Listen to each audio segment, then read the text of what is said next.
आपका स्वास्थ्य अभी कैसा है? और मेरा स्वास्थ्य सही है। आपको बहुत बहुत बधाई हो, आपको एक बेटा हुआ है। आपका बहुत बहुत धन्यवाद डॉक्टर साहब ये खुशखबरी देने के लिए। बेटा तो हुआ है, लेकिन लेकिन क्या डॉक्टर साहब?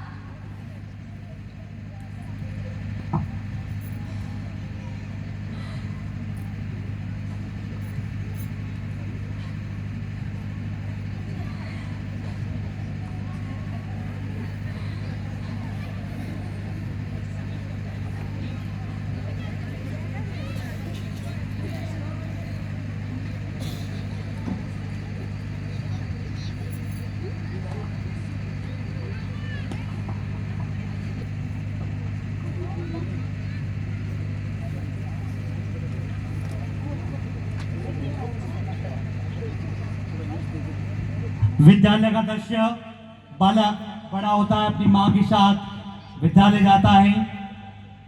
चलो बेटा, आज मैं तुम्हें विद्यालय छोड़ने आऊंगी। ठीक है माँ। ये देख दीपक की माँ कहानी, सुमित देख दीपक की माँ कहानी। अरे दीपक, तेरी माँ कहानी आई कहानी। दीपक की माँ डायन के जैसे दिखती है।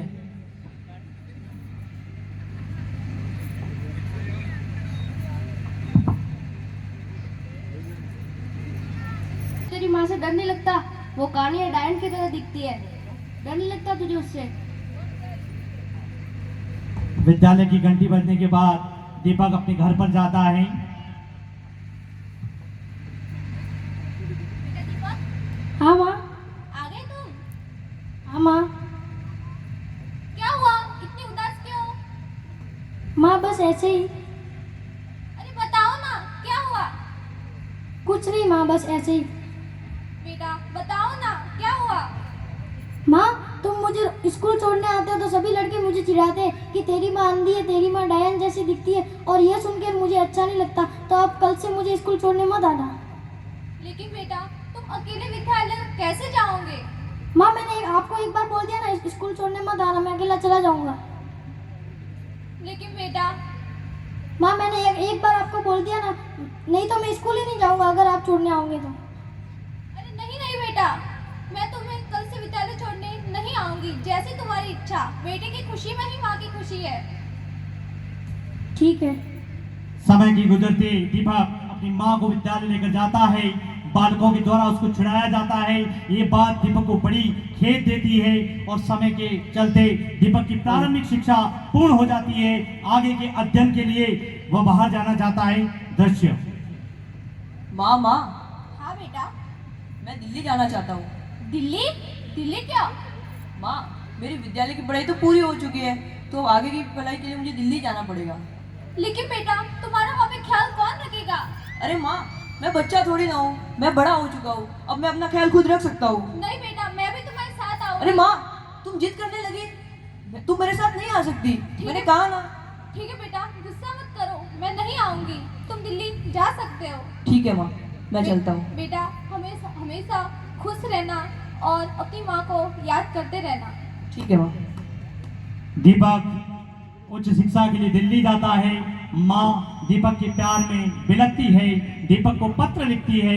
दीपक के उस पत्रों का कोई जवाब नहीं देता है। माँ के द्वारा लिखी गई चिट्ठियाँ। बेटा दीपक, कैसे हो तुम? और तुम्हारी पढ़ाई कैसी चल रही है? मुझे तुम्हारी बहुत याद आती है बेटा। वैसे भी दिन भी बहुत हो गए हैं, तुम मुझसे मिलने कब आ रहे हो? जल्दी आ जाओ ना बेटा, जल्दी आ जाओ। तुम्हारी माँ। डाकिये के द्वारा चिट्ठी दीपक को पहुंचाई जाती है। कौन है? अरे कौन है? काम के वक्त। पोस्टमैन। धन्यवाद। अरे माँ का पत्र? ये माँ बिना पढ़ाई करती। प्रथम पत्र में माँ के द्वारा दीपक का हालचाल पूछा जाता है। दीपक उस पत्र को नजरअंदाज कर देता है। वापिस माँ जब पत्र का जवाब नहीं आता है, पुनः दूसरा पत्र लिखती है। बेटा दीपक, क्या हुआ? तुमने मेरे पहले पत्र का कोई जवाब भी नहीं दिया। तुम ठीक तो हो ना बेटा? तुम किसी मुसीबत में तो नहीं हो? तुम्हारे बिना मुझे खाना भी अच्छा नहीं लगता और ये घर भी तुम्हारे बिना सूना है। जल्दी आ जाओ ना बेटा, जल्दी आ जाओ, तुम्हारी माँ। डाकिया ये पत्र वापस दीपक के पास लेकर जाता है। कौन है? अरे कौन है? ये काम भी कर। पोस्टमैन। धन्यवाद। अरे फिर से माँ का पत्र। एक तो काम से फुर्सत नहीं, ये माँ है कि पीछा ही नहीं छोड़ दी मेरा। अगली बार 2 बार पत्र भेजने पर दीपक का कोई जवाब नहीं आता है। माँ सोचती है कि मेरा लाला न जाने कोई समस्या में उलझा तो नहीं है, इसलिए माँ उस दीपक को बिना पत्र भेजे ही उससे मिलने के लिए दिल्ली आ जाती है और मिलने के लिए दृश्य। कौन है? कौन है? अरे कौन है? जवाब भी नहीं दे रहा। अरे माँ, बेटा दीपक, माँ तुम? कैसे हो तुम? माँ तुम यहाँ कैसे आई? बेटा मैं तुम्हें मिलने आई अरे हूँ। माँ, तुम इस वक्त मेरे घर में बॉस आए, इम्पोर्टेंट मीटिंग चल रही है, तुम इस समय? बेटा मैं तुम्हें मिलने आई, मुझे तुम्हारी बहुत अरे याद आ नहीं रही नहीं माँ, थी। कहीं मैंने तुम्हारे बारे में पूछा कि ये कौन है, मैं क्या जवाब दूंगा? नहीं माँ, तुम मेरी बेइज्जती करवाओगी, चली जाओ माँ। लेकिन बेटा, नहीं मैं तुमसे मिलने आ जाऊंगा माँ, अभी तुम यहाँ वहाँ कहीं रह लो माँ। ठीक है बेटा, मैं ऐसा कोई कार्य नहीं करूंगी जिससे तुम्हारा कोई नुकसान हो। नहीं माँ ठीक है माँ, जाओ माँ, हाँ मैं आ जाऊंगा। लेकिन तुम मिलने हाँ जाओ ना। माँ मैं आ जाऊंगा, माँ मैं आ जाऊंगा। माँ बिना बताए कैसे आ गई घर पर? दीपक सोचता है कि माँ को अगर बॉस देखेंगे तो मेरी बेइज्जती हो जाएगी। माँ को वहीं से विदा कर देता है और माँ पुनः गांव लौटती है और गांव के जो लोग हैं वो उस गायत्री जी को पूछते हैं। क्या हुआ गायत्री जी, मिला है अपने बेटे से? हाँ मिल आई। उसने आपका ख्याल तो रखा? मेरा दीपक बहुत अच्छा है, वो बदला तो नहीं? उसने मेरा बहुत ख्याल रखा, उसने मेरी बहुत सेवा की। ठीक है। गायत्री जी दीपक के द्वारा लिखे गए पत्रों का जवाब नहीं आने पर, मिलने पर बड़ा दुख जताती है। पिता 2 महीने के अंदर ही गुजर गए थे और दीपक एकमात्र सहारा था जिसको देखकर वो जी रही थी। और आगे का दृश्य, गायत्री जी पुनः अपने स्वास्थ्य को चलते हुए देखकर सोचते कि दीपक एक बार मिलने आ जाए तो मन की आशा पूरी हो जाती है और ये गायत्री जी का शायद अंतिम पत्र होता है, उनका स्वास्थ्य बिगड़ जाता है। बेटा दीपक, क्या हुआ? तुमने मुझसे वादा किया था कि तुम मुझसे मिलने जरूर आओगे, लेकिन तुम फिर भी नहीं आए। बेटा अब मेरा स्वास्थ्य भी सही नहीं रहता और तुम्हारे पिता के गुजर जाने के बाद एकमात्र तुम ही मेरा सहारा हो। बेटा मैं तुमसे मिलने नहीं आ सकती तो कम से कम तुम तो एक बार आ जाओ। और हाँ, मेरी एक बात हमेशा याद रखना, माँ बदसूरत हो सकती है लेकिन माँ कभी बुरी नहीं हो सकती। तुम्हारी माँ। ये माँ का अंतिम पत्र, दीपक से मिलने की बड़ी लालसा। कौन है? फिर से कौन है? काम भी करने नहीं देते पूरे दिन।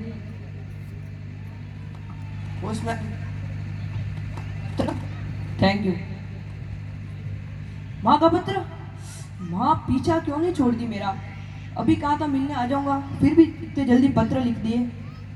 माँ से तो मिलना ही बेकार है। इस अंतिम पत्र का दीपक को जवाब नहीं देता है, नजरअंदाज कर देता है और गायत्री जी का स्वास्थ्य इतना बिगड़ जाता है कि उनका निधन भी हो जाता है।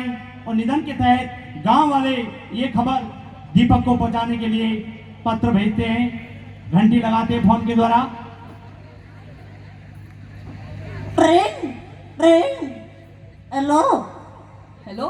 दीपक, हाँ कौन? मैं रामू काका।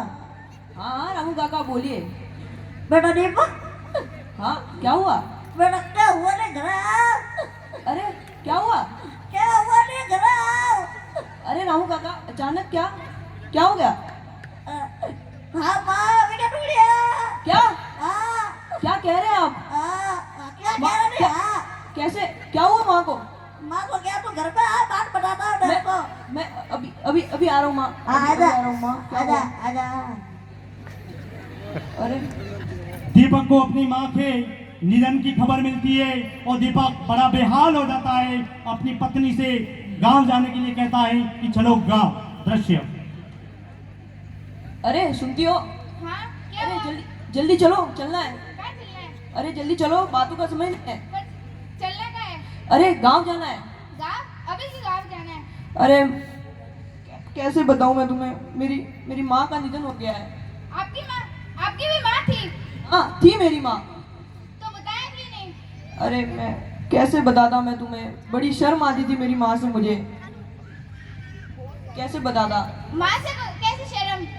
अरे मेरी माँ बड़ी बदसूरत थी, बहुत शर्म आती थी, हर जगह माँ मेरी बेइज्जती करवाती थी, कैसे बताता तुम्हारे। माँ से कैसी घृणा? मुझे तुमसे घृणा होती है, जिसने तुम्हें 9 महीने कोख में रखा, खुद गीले में सोकर तुम्हें सूखे में सुलाया, जिसने तुम्हें इतना पाल पोष कर बड़ा किया, तुम उससे घृणा करते हो? धिक्कार है तुम पे। मुझे माफ कर दो, अभी तो जल्दी चलना है, गांव चलो। दीपक की पत्नी दीपक को नकारती है कि ये अभागे, तूने जीते जीते मेरे को अपनी सास की सेवा करने नहीं दी और मरने के बाद तू मुझे बताता है। दीपक ये सोचता है कि कहीं मैं इसको बता दूंगा तो ये मुझे छोड़कर चली जाएगी। अरे माँ छोड़ के भी चली गई। माँ खड़ी हो जा माँ। ए माँ मुझे छोड़ के चली गई माँ। ओ माँ एक बार मुझे बता दिया होता माँ। अरे माँ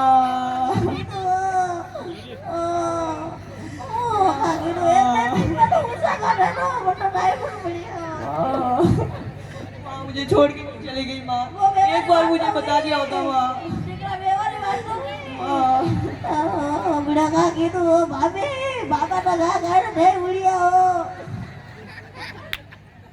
दीपक की माँ गायत्री जी के अंतिम संस्कार की घड़ी गांव वाले सभी अंतिम संस्कार के लिए आरती को लेकर जा रहे हैं और सारा गांव रुदन मचा रहा है कि ये बेटा कितना अभागा है जो माँ के अंतिम पत्र का जवाब सुनकर भी मिलने नहीं आता है। ममता के मंदिर की तू सबसे प्यारी मोर, भगवान नजर आता है जब देखे तेरी सूरत, जब इस दुनिया में आए, जब इस दुनिया में चली आए। गई माँ। ओ बंधन तो प्यार का बंधन है, ये संबंध क्या नरगम है। गायत्री जी के अंतिम संस्कार के बाद 12 दिन तक घर में शोक और विरह की वेदना मनाई जाती है। 12 दिन समाप्त हो जाते हैं और दीपक पुनः दिल्ली के लिए रवाना होता है और घर के एक कोने में अलमारी के ऊपर एक डिब्बा रखा है, जिस डिब्बे को वो खोलता है जिसका दृश्य। अरे ये चिट्ठी क्या? कौन सी चिट्ठी? आपकी माँ की। माँ की चिट्ठी? माँ? बेटा दीपक, मैं तुम्हें तुम्हारे जीवन का एक बड़ा सच बताना चाहती हूँ कि बेटा, जन्म से अंधी मैं नहीं बल्कि तू था।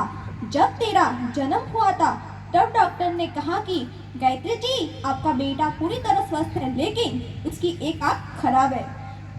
यह सब सुनकर मैं सहन नहीं कर पाई और मैंने तो दुनिया देख ली थी और बेटा मैं चाहती थी कि मैं अपनी एक आंख तुझे देकर तू भी इस दुनिया को देख ले, तो मैंने अपनी एक आंख तुझे दे दी और यह बात तुझे कभी नहीं बताई बेटा, कभी नहीं बताई।